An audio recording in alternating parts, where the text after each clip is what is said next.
Hari ini saudara, saya nak mengulas kenyataan yang dikeluarkan oleh Wan Ahmad Faisal. Wan Ahmad Faisal ni saudara, ketua Armada. Lebih sesuai dengan nama timbangan Armanja. Wan Ahmad Faisal mengatakan bahawa kerjasama di antara BN dan PH ialah satu kerjasama munafik. Kerana kononnya kerjasama antara BN dengan PH ini adalah kerjasama antara anak murid dengan anak dengan cikgu. Saya pun hairan kenapa kalau pun betul lah kerjasama antara anak murid dengan cikgu ni, saya tak faham kenapa dia nak kata ianya munafik. Saya nak beritahu dengan Mak Jagon yang baru sehari dua masuk politik ni, di dalam peristiwa pemecatan Anwar tahun 1998, pada tanggal 2 September 1998, di kediaman rasmi Timbalan Perdana Menteri ketika itu, hanya seorang je menteri yang hadir untuk menyatakan sokongan dia kepada Datuk Seri Anwar Ibrahim. Dan orang ini tidak lain tidak bukan ialah Muhyiddin Yassin. Ini ramai orang tak tahu ni. Sebenarnya Muhyiddin tu ialah orang Anwar Ibrahim. Orang yang paling rapat dengan Anwar Ibrahim, antara menteri kabinet yang dipercayai oleh Anwar Ibrahim.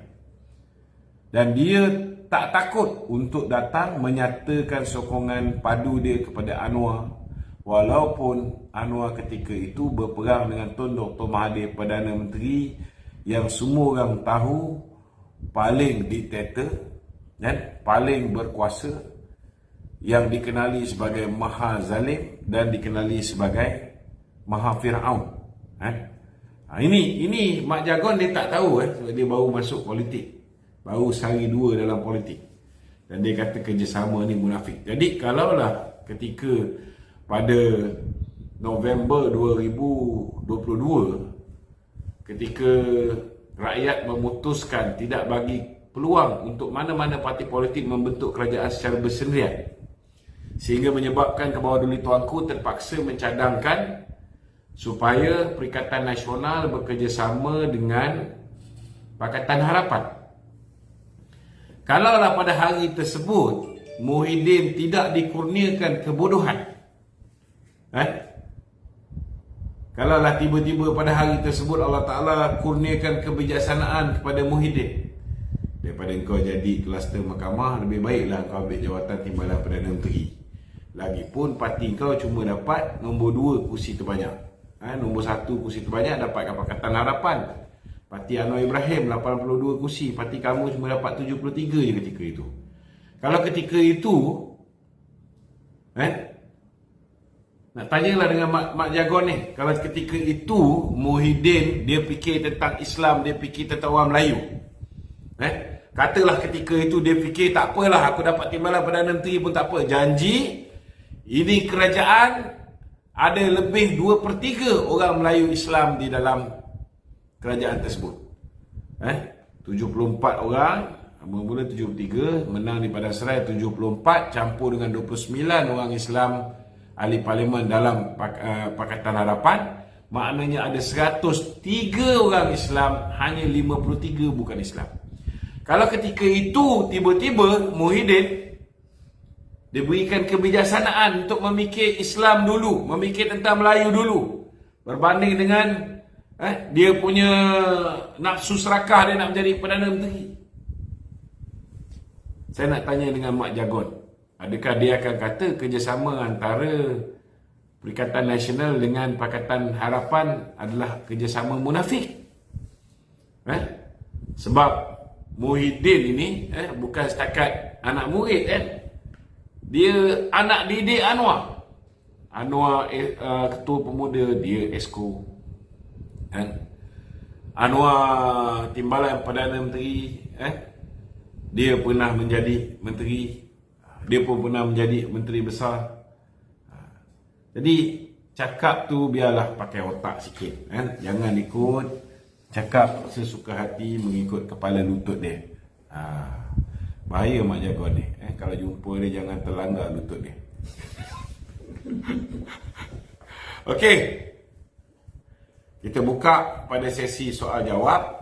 Saudara yang ada sebarang soalan, kita boleh ajukan soalan anda di talian 0194819495 0194819495. Okey, Tok, soalan studio Pakatan Harapan dan Barisan Nasional sedang menghadapi krisis kepercayaan oleh anak muda. So, anak muda ni macam kurang kepercayaan terhadap kerajaan. Siapa yang cakap anak muda kurang kepercayaan? Ini daripada Perikatan Nasional, PAS Pusat. Kalau kita tanya dengan PAS Pusat, dia akan kata anak muda kurang kepercayaan kepada Perikatan Nasional. Saya tak nafikan ketika pilihan raya umum yang ke-15 memang Perikatan Nasional mendapat sokongan padu orang muda. Orang muda yang baru first time voters, yang baru cecah 18 tahun, tak tahu apa-apa kan. Biasa dapat beasiswa Fama, mak bapak bagi RM10, RM5 pergi sekolah kan. Tiba-tiba lebay-lebay ni dengan geng-geng Perikatan Nasional jolok sampai RM150, RM300, RM350. Ada yang dapat RM500, ada yang dapat RM1000 satu rumah kan. Memang banyak menggelapkan mata orang muda pada ketika itu. Tetapi kalau kita tengok senario ketika pilihan raya di 6 buah negeri, sudah nampak ada keseimbangan. Sudah nampak ada keseimbangan. Anak-anak muda yang dulu percaya PAS dan Bersatu ni bersih, bila tahu tentang contohnya kes yang melibatkan ahli parlimen Hulu Terengganu, Kuala Terengganu, Kemaman.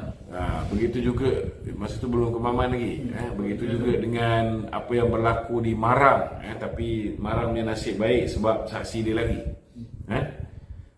Acara akad sumpah, wallahi saya undi PAS dapat duit. Orang muda dah banyak berfikir. Orang muda dah boleh menilai sama ada betul tak betul. Jadi saya tengok prestasi orang muda ni. Kalau dulu lebih berat kepada Perikatan Nasional, sekarang saya boleh kata seimbang. Seimbang. Dan bila kita tengok apa yang berlaku di Simpang Jeram, apa yang berlaku di Pulai, nampak gayanya, alhamdulillah. Sokongan sudah nampak ada sedikit perubahan dan penambahan. Cuma kalaulah geng-geng Mak Jagon, geng-geng Perikatan Nasional ini mengatakan bahawa kursi Dun Pelangai ini milik mereka kan, kerana orang muda bersama mereka, saya bersetuju. Sebab hari semalam saya dapat maklumat ketika anak-anak muda Perikatan Nasional berhimpun, memang kursi itu milik mereka. Sebab kursi banyak kosong. Kursi banyak kosong. Itu tanda-tanda awal bahawa Perikatan Nasional ataupun PAS ditolak di Dun Pelangai. Jadi janganlah buat perangai duk claim kata orang muda dengan kamu. Bukan semua orang muda boleh membiarkan diri mereka berterusan diperbodohkan oleh PAS dan Perikatan Nasional. Tak semua orang muda ni tak berfikir. Banyak dah orang muda yang pakai otak. Bukan semua jenis macam Mak Jagon. Ada masalah ekonomi, dia cadangkan suruh citak duit. Bila orang berhadapan dengan krisis akibat daripada lockdown dan sebagainya oleh bapa lockdown negara, bapa dia, abah dia, dia suruh bagi hapuskan loan untuk B40. Kepala otak dia letak kat mana kita pun tak tahu. Tapi boleh jadi menteri ni zaman Muhyiddin, maklumlah, zaman abah dia, boleh jadi menteri. Dia punya cadangan ialah supaya semua loan B40 dihapuskan. Siapa nak tanggung tu kita tak tahulah. abah dia pun umum hapuskan apa ni loan ataupun hutang lapuk ataupun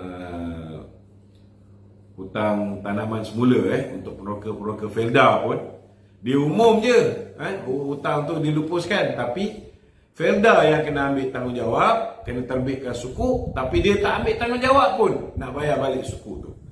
2 tahun selepas dia mengumumkan tu, barulah PMX mengumumkan bahawa dia dah tanda tangan FSRA, perjanjian untuk mengambil alih tanggungjawab untuk membayar suku itu dan membuat pembayaran pertama sebanyak 990 juta ringgit. Datuk Seri Anwar juga akhirnya menyelesaikan masalah yang ditimbulkan oleh Muhyiddin Yassin. Okey. Kita ada 3. Nak ambil dulu. Kita ambil dulu. Okey, kita giling-giling. Okey, silakan.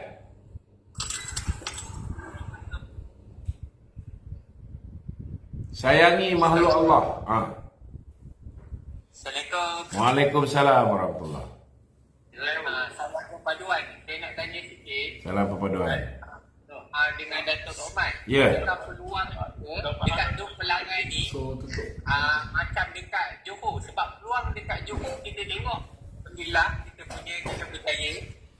Macam Mak Sabu pun keluar kenyataan. Mak Sabu kata kita kena pastikan BNP menang. Kalau BNP kalah, satu faktor menyatakan Pakatan Harapan ni gagal. Banyak orang Pakatan Harapan kena berusaha bersama Jentera BN bersama-sama untuk memberi kemenangan Duk Pelangai pada BN. Jadi perlu saya nak tanyalah, adakah peluang untuk kita menang ni tipis ataupun 50-50? Saya yakin di Dun Pelangai ni dia lebih kepada gerak kerja BN di peringkat negeri bersama dengan Pakatan Harapan di peringkat negeri. Kita pun tahu bahawa Yang Amat Berhormat Menteri Besar dan rakan-rakan Kerajaan Perpaduan di Negeri Pahang bekerja kuat bertukar rumus. Mereka ada pendekatan mereka yang tersendiri. Mereka terus turun daripada rumah ke rumah, berjumpa dengan pengundi setiap hari non-stop, pagi, petang, siang, malam. Jadi saya begitu sebab yakin. Sebab saya dengar ada jentera BN dia ubah strategi untuk nak tarik apa ni? Dia nak tarik orang orang Cina dan India untuk mengundi diorang, datang ke rumah diorang. Ya, kita ada dengar cerita lah dia orang buat kerja menabur duit ni. Tapi saya yakinlah kepada pengundi-pengundi China dengan India ni, saya tak nampak mereka ni akan mudah dikaburi mata lah. Sabar. Dia orang bagi, ambil. Undi jangan bagi. Saya yakin. Dan saya tengok orang Melayu dekat negeri Pahang ni, dia tak sama dengan orang Melayu negeri lain. Dulu tahun 2018 pun Pahang lah yang paling okey berbanding dengan negeri-negeri lain yang terpengaruh dengan fitnah-fitnah terhadap Datuk Seri Najib ni. Tapi di Pahang ni nampak rayanya alhamdulillah. Orang Pahang ni kurang sikit. Cuma pilihan raya 2022 nampaknya sudah ada kesan lah. Gelombang fitnah Perikatan Nasional tu sudah menusuk ke dalam jiwa orang Melayu di sebelah pantai timur, dan Pahang tidak terkecuali, ada tempias dia. Tapi still kita boleh bentuk kerajaan negeri lah, alhamdulillah. Okey, saya harap semua kita berjaya lah. InsyaAllah. Besok jangan lupa, besok PM, TPM dan kepimpinan utama Kerajaan Perpaduan insyaAllah akan turun besok di Pelangai. Datuk Zahid turun tak? Datuk Zahid insyaAllah turun. Dia 2 hari sudah pun dia turun juga. Dia turun di Cemomoy dan dia pergi di beberapa tempat. Okey, silakan. Terima kasih semua. Assalamualaikum. Waalaikumsalam. Syah Putra. Assalamualaikum Datuk. Waalaikumsalam. Nak tanya Datuk pasal saya ada terdengar satu video pasal pilihan raya 6 negeri dulu. Okey. yang kata walaupun nak bagi bas percuma balik mengundi. Okey. Lepas Memang tu, dia orang bagi pun. video yang mengatakan dia orang buat akan sumpah dalam bas. Ya, ya. Tak ada tindakan apa-apa ke? Dia masalahnya video yang kat sumpah dalam bas ni kita tak dapat lagi. Dan daripada saya ambil contoh daripada pengagihan duit I siswa dengan I belia yang dia orang edarkan, hanya 3 kawasan parlimen kita dapat saksi-saksi yang bersedia untuk memberikan kerjasama untuk menjadi saksi membawa mengheret mereka ke mahkamah pilihan raya. Dan alhamdulillah kita menang 2 daripada 3. Satu kita kalah di Parlimen Marang kerana saksi yang buat majlis akad sumpah tu, wallahi saya undi PAS tu dah lari saksi tu.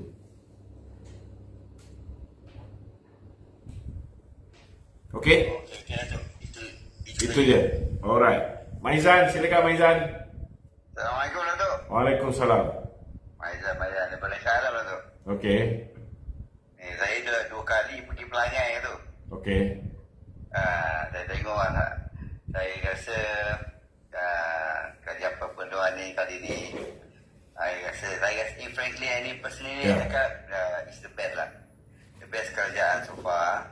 Terima kasih. And then, kita pun nampak dia punya sincerity keluhuran dia nak membuat menjadikan negara kita ni yang terbaik lah, insyaallah InsyaAllah. Saya berharap benda ni kita keep it up bersama. InsyaAllah. And then I think people will know who's the better. Kita jangan risau lah, insyaAllah. InsyaAllah. Okey, Maizan, terima kasih. Maizan. Okay, all the best. Okey. Liza Razu. Ada ke? Liza Razu ada ke? Ada Datuk. Ya, silakan. Dia rasa Siapa ada sebuah kerajaan kepaduan tertentu. Kalau Pakatan Harapan dulu dengan PM bergabung, kemungkinan besar banyak-banyak kes besar kan tertutup. Bila dia bergabung dengan UMNO, kita tengok balik kes-kes banyak melibatkan bekas-bekas Menteri Perikatan Nasional terbongkar satu persatu. Okey. Apa nampak itu? Dia macam ni lah. Bila time Muhyiddin dengan Mahathir memerintah, dia telah melakukan apa yang dipanggil sebagai pendakwaan terpilih. Betul? Setuju tak? Setuju. Okey. Bila time dia orang dah tak memerintah, kerajaan baru pula, bila terbongkar semua sekali cerita-cerita yang dia buat sepanjang tempoh dia menjadi pemerintah, terutamanya ketika darurat dengan meluluskan projek Jana Wibawa, dengan meluluskan tambatan banjir, dengan meluluskan judi daripada 8 kali pergi ke 22 kali. Maka sangat munasabahlah kes ini satu persatu terbongkar. Tapi bagi saya sebenarnya banyak kerosakan yang dia dah buat sepanjang tempoh lebih kurang 33 bulan mereka memerintah ni, tapi masih banyak yang kat luar sana tu masih lepas. Bagi saya lah kerajaan hari ni sepatutnya dah banyak dah buka kes-kes yang melibatkan puak-puak yang korup ni. Tapi hanya segelintir saja yang baru didakwa. Itu pun ada yang disebabkan kertas pertuduhan cacat pun boleh lepas. Contohnya macam Muhyiddin ada 6 kes, 4 dah digugurkan. Itu yang sekarang ni pihak Jabatan Peguam Negara yang baru ni telah melakukan apa yang dipanggil sebagai merayu di peringkat Mahkamah Rayuan pula. Jadi bagi saya lah what you do, you will get back. Itu je lah. Saya berani komen lah Sebab bila kita aniaya orang, dia tak sedar satu hari nanti bila orang dapat tahu tentang kemungkaran-kemungkaran yang dia buat, kan, orang lain pula buka. Orang lain pula. Contohnya macam dia orang ni. Dia bangga bagi duit kepada pengundi dan sebagainya, kan. Dia tak sedar pengundi itu bukan semuanya belah dia. Ada yang belah BN, ada yang belah PH.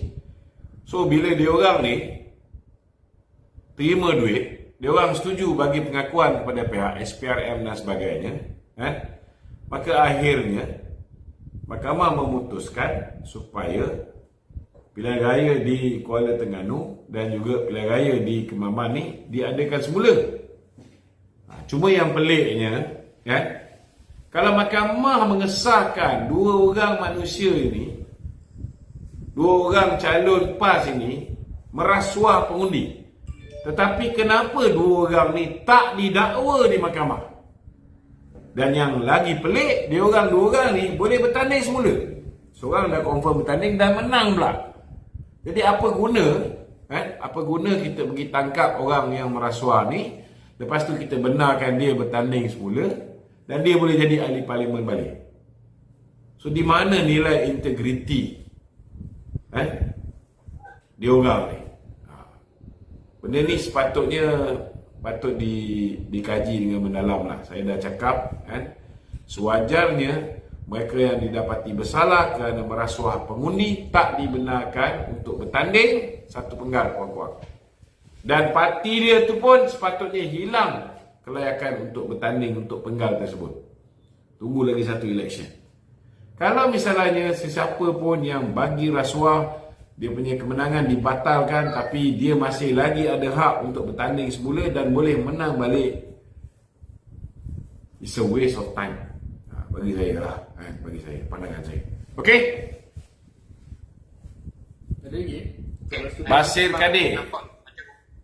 Nama dia tu? Basir Kadir, silakan Basir. Assalamualaikum Datuk. Waalaikumsalam. Ya Basir. Cantik baju Datuk. Baju ni 2004. Dah. Saya Basri. Saya lahir tahun 70 tu. Saya kan umur saya sekarang 54. 54 Saya 50 tahun. Baju ni dah 19 tahun. Ya. Saya duduk di Pedak Rumoi, kawasan Dun Pelangai. Okey. Dun Pelangai Saya tengok sekarang tu. Saya tengok sekarang politik macam-macam lah tu. Macam-macam Setuju. Kenapa macam tu tu? Dah macam-macam lah, betul lah. Apa yang macam-macam tu? Abang nak tahu pasal apa? Cuba bagi soalan yang spesifik. Senang saya jawab. Pasal PMB kita ni lah. Macam mana? Apa yang dibuat PMB Perdana Menteri kita lah.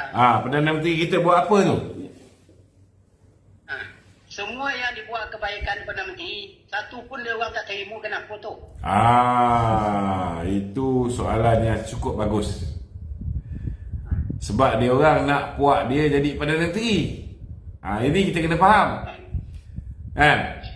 Kalau puak dia jadi Perdana Menteri, lockdown satu negara, orang tak boleh keluar cari makan pun, dia orang kata bagus, PN best. Kan? Padahal zaman dia perintah, kan, telur pun tak ada. Zaman dia perintah, dia lockdown satu negara, walaupun Perlis tu angka COVID pun rendah, dia lockdown satu negara kerana dia takut undi tak percaya dibuat di parlimen. Kemudian bila dia dah dapat kuasa lockdown tu, dia tambahkan pula, dia daruratkan negara supaya dia boleh gunakan duit negara sesuka hati bapak dia. Dan hari ini telah terbongkar rupa-rupanya ketika lockdown itu habis macam-macam skandal wujud. Jana wibawa lah, duit judi lah. Dan duit inilah dijadikan modal untuk memastikan kemenangan mereka di 74 kursi parlimen dalam pilihan raya umum yang ke-15.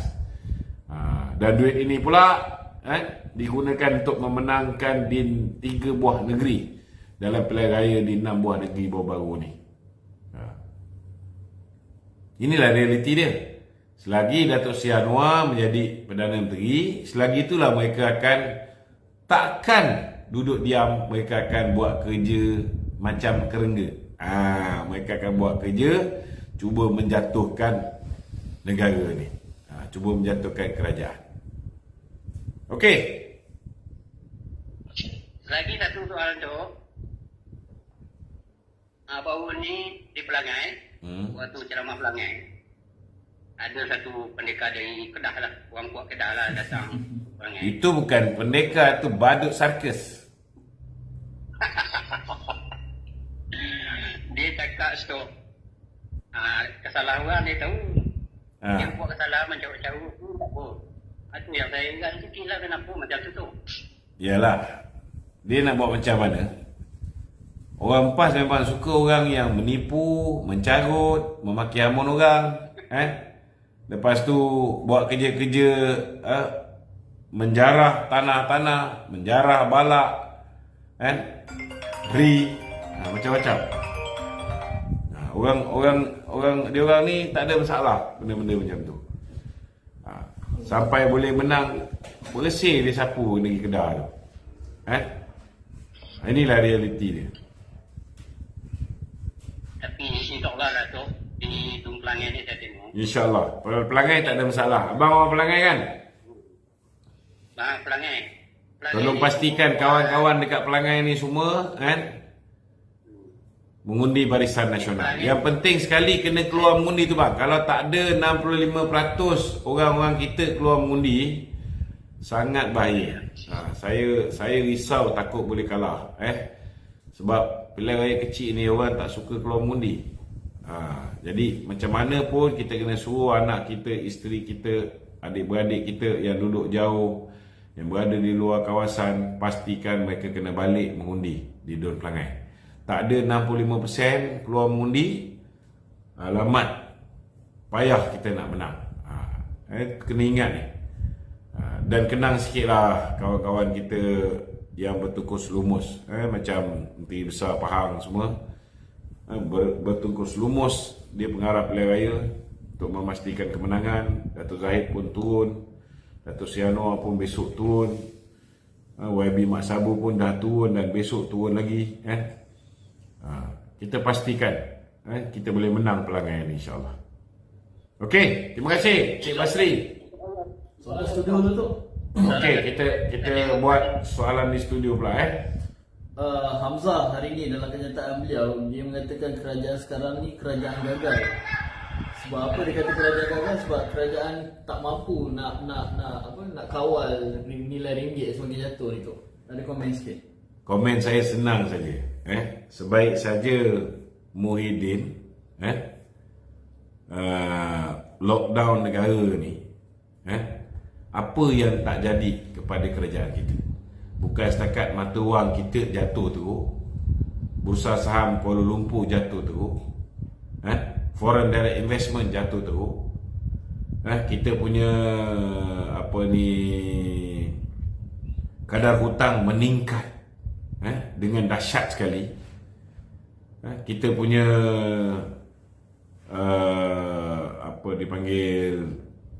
income negara jatuh teruk, hancur lebur. Sampai rakyat tak boleh nak sediakan bawa tudung saji rumah masing-masing untuk bagi makan anak-anak. Ramai orang akhirnya terpaksa merayu kerajaan bagi KWSP. Tak pernah 61 tahun PN memerintah orang merayu supaya dibenarkan keluar KWSP. Hanya zaman Muhyiddin yang Hamzah Zainuddin menjadi susanggung dia. Yang Hamzah Zainuddin menjadi menteri kabinet dia. Yang Hamzah Zainuddin menjadi menteri dalam negeri dia, menteri kanan tu. Kalau ini pun Hamzah tak boleh fikir, saya cadangkan Hamzah balik rumah, cermin diri dia sendiri. Cermin diri dia sendiri. Saya selalu ingatkan dan pesan, beri peluang kepada kerajaan perpaduan sekarang ni untuk mentadbir dan bekerja. Kerajaan kena stabil untuk kembali kita tingkatkan balik ekonomi negara kita. Dan jangan jadi macam Majadi kata, jadi kerengga yang merencatkan pertumbuhan negara, merencatkan proses pemulihan ekonomi kita. Jangan jadi kerengga. Cukuplah Haji Hadi and the gang jadi kerengga. Jangan kita pula jadi kerengga. Okey. Okey, Tok, satu lagi soalan tadi Tok ada sebut pasal Muhyiddin kan. SPRM akan keluarkan notis merah secepatnya untuk menantu beliau ni, Tok. SPRM dah pun selesaikan dokumen-dokumen yang sepatutnya untuk memastikan red alert notice dapat dikeluarkan ke atas menantu kesayangan Muhyiddin Yassin. So kita dapat khabar mula dia lari ke Indonesia, lepas Indonesia dia lari pergi ke ikut saja Australia. Dia dah pergi ke Australia. Jadi the moment dia punya red alert Interpol ini sudah keluar, tuan-tuan, maka dia akan berada dalam buruan. Maknanya dia dalam keadaan dalam buruan. Mana dia pergi pun, bila masa boleh dicekup. Inilah namanya bodoh. Kalau dia pandai, dia hadap je lah. Macam Muhyiddin duk kata kat Datuk Zahid, hadap je lah kes mahkamah tu. SPRM panggil, pergi. Pergi. Kena dakwa, pergi. Lawan dekat mahkamah. Kalau kalah di mahkamah tinggi, merayu kat mahkamah rayuan. Kalau kalah di mahkamah rayuan, merayu di mahkamah persekutuan. Kurang-kurang ada jugalah 4-5 tahun duk turun naik mahkamah.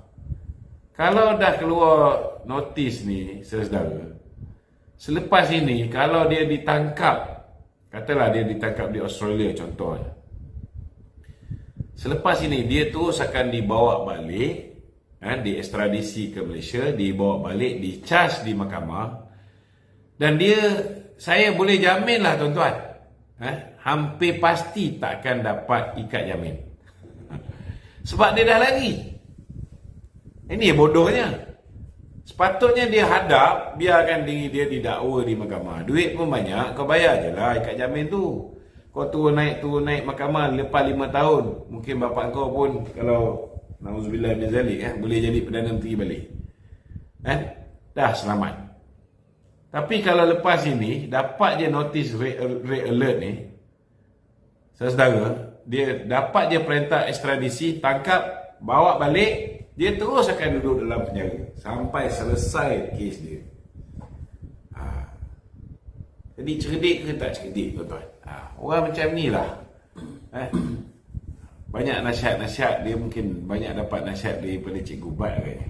Tapi tu, mungkin sebabkan kes menantu dia ni, dia nak Cikgu Bat kan mana pernah datang. Orang polis panggil apa semua sekali tak datang, last sekali kena cukup. Duk lari kan. Ke dia nak buat macam Sanusi? Tak tahulah.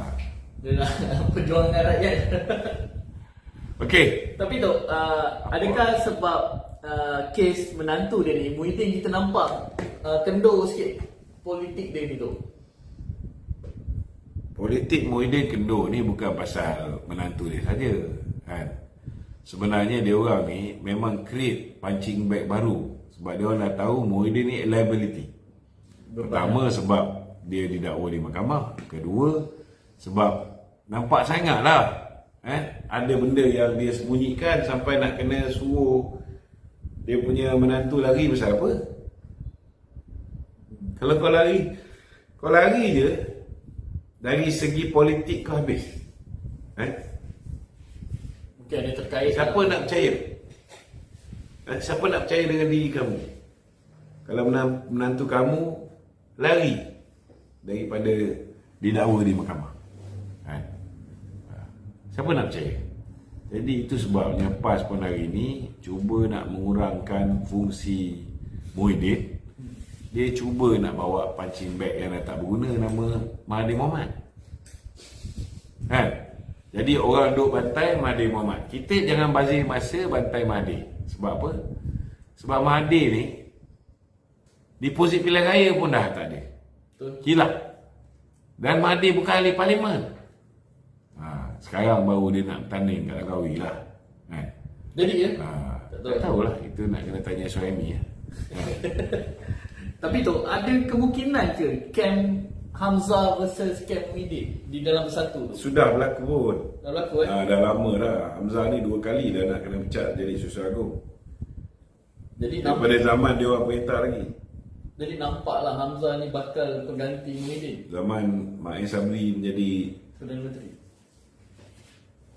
okey. Ada ni orang nak ni? Ya, Tok. Ya, silakan. Alhamdulillah. Waalaikumsalam. Saya nak tanya lagi tajuk sikit lah, bukan perkara pelangai kan. Okey. Nak tanya tentang lembaga padi dan beras negara ni Okey. dihapuskan dan diswastakan lah kepada Bernas.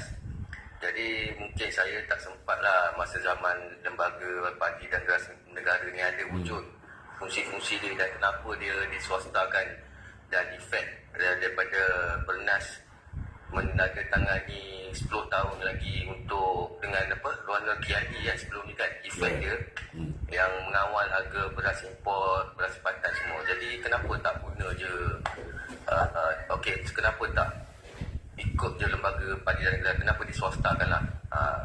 Itu kena tanya dengan Ronald Kiandi. Bila tanya dengan Ronald Kiandi ni bersatu. Kita pun tahulah Tokey Bernas ni dulu. Sekarang ni mungkin okey kot.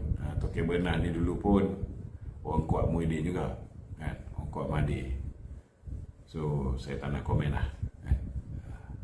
Benda yang dah terjadi kan? Kecuali kalau kerajaan mengambil keputusan nak mengembalikan lembaga apa? Lembaga padi dan beras negara. Lembaga Padi dan beras negara. Itu biar kerajaan yang memutuskan. Setakat maklumat saya itu saja yang saya berani komen. Nak lebih-lebih tak boleh kan. Kita pun tengok Syed pun nampak gayanya PMX suruh bagi 10 juta kepada petani, dia bagi. PMX suruh allocate 50 juta untuk tahun ni kan, dia bagi lagi kan. Kemudian PMX suruh bagi 30% kepada petani balik, dia ikut. Okey lah tu kan. Cerita kata PMX suruh pecahkan monopoli Bernas ni tak benar. Tak benar. Sebab apa saya nak beritahu? Terlalu banyak social responsibility, CSR yang perlu dilakukan oleh mereka yang memonopoli industri beras ni. Yang kalau kita buka bagi lebih banyak AP untuk import ni, orang lain tak boleh buat kan. Dan akhirnya rakyat nantilah yang sengsara kan. Itu sebab ramai orang tak faham kenapa beras ni kita biarkan dimonopoli oleh Bernas. Sebab ada benda-benda kepentingan rakyat bawahan, pesawat padi dan sebagainya yang mereka perlu buat.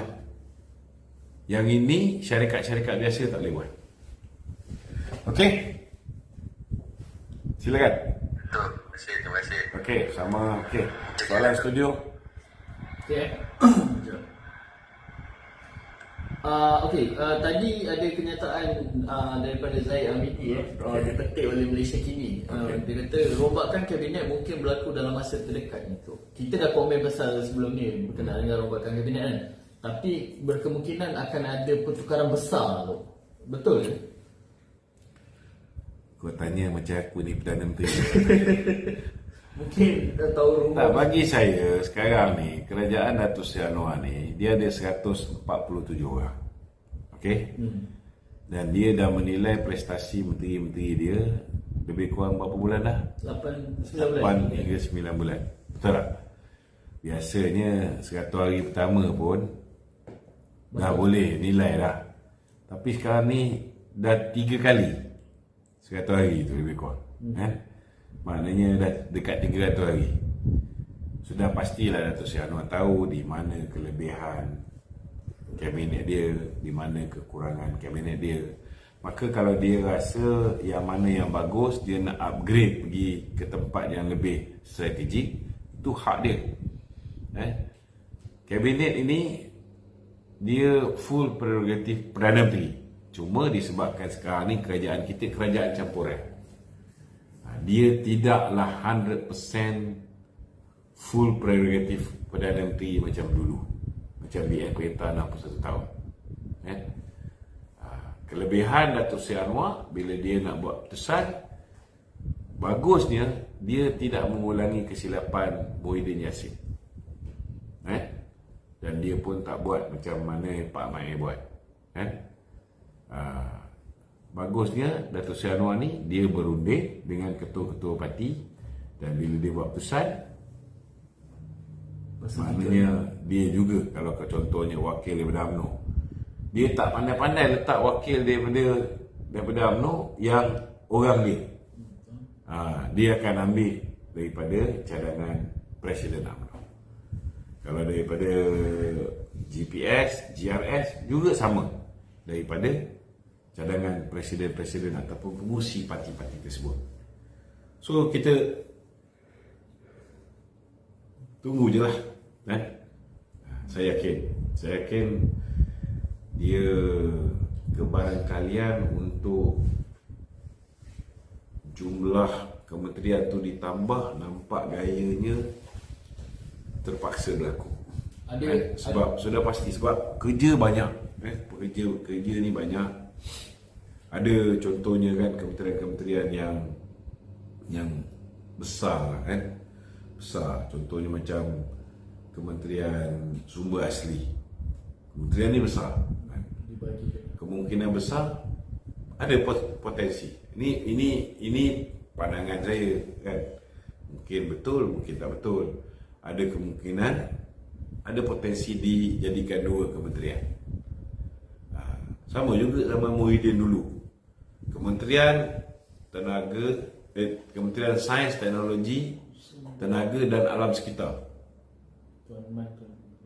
Dibaginya kementerian ni kepada 3. Satu dibagi KJ jadi Menteri Sains, satu bagi Anwar Salam jadi Menteri Tenaga, satu dibagi pada Tuan Ibrahim Tuan jadi Menteri Alam Sekitar.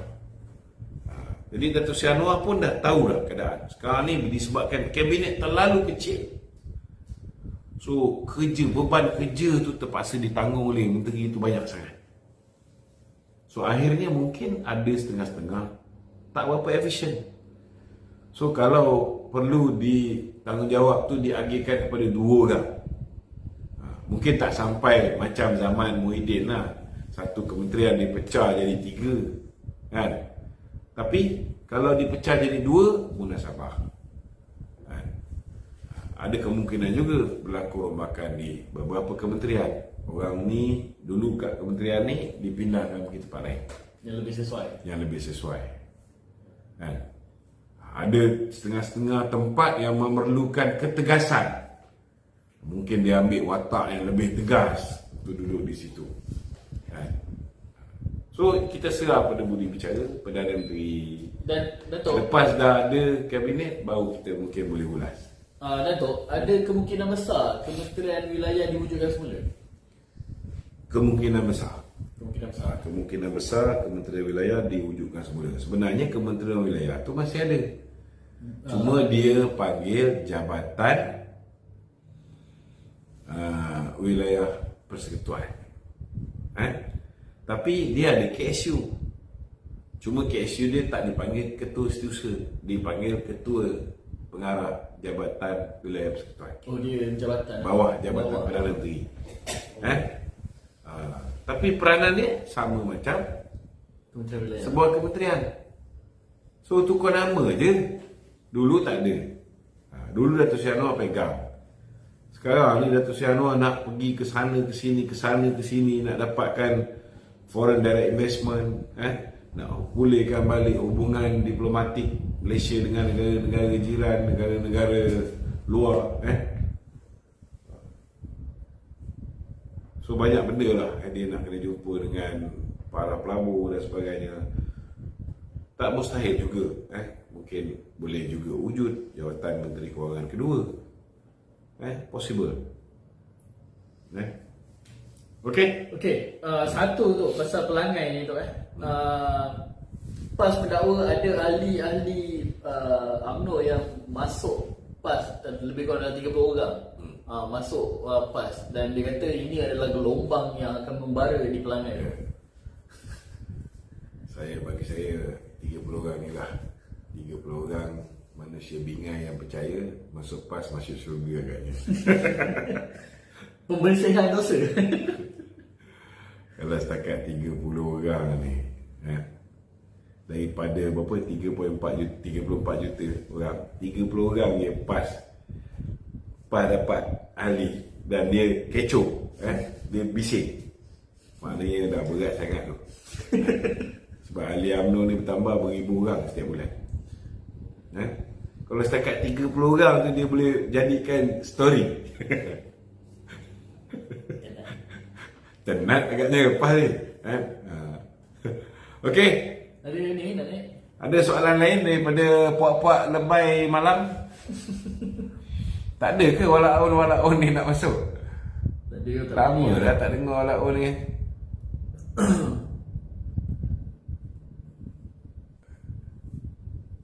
Okey, tak ada. Tak ada, saya apa dia? Last sebelum ni kita dah pernah komen berkenaan dengan aset tabung haji yang telah dikembalikan semula. Ya, alhamdulillah. Aset tabung haji telah dikembalikan semula. Bukan, bakal dikembalikan semula. Macam PM cakap, kalau misalnya tata kelola tabung haji sudah baik, diuruskan semua dengan baik, insya-Allah dia akan kembalikan balik. Sebelum ini Kementerian Kewangan pegang amanah menjaga aset-aset ni, lepas ni dia pulangkan balik. Baguslah, ini satu berita yang gembira. Okey, tak ada soalan. Minta tolong share tuan-tuan, sahabat-sahabat kita yang bersama kita pada malam ni, minta tolong share supaya kita boleh pastikan lebih ramai yang mengikuti program kita. Assalamualaikum warahmatullahi wabarakatuh.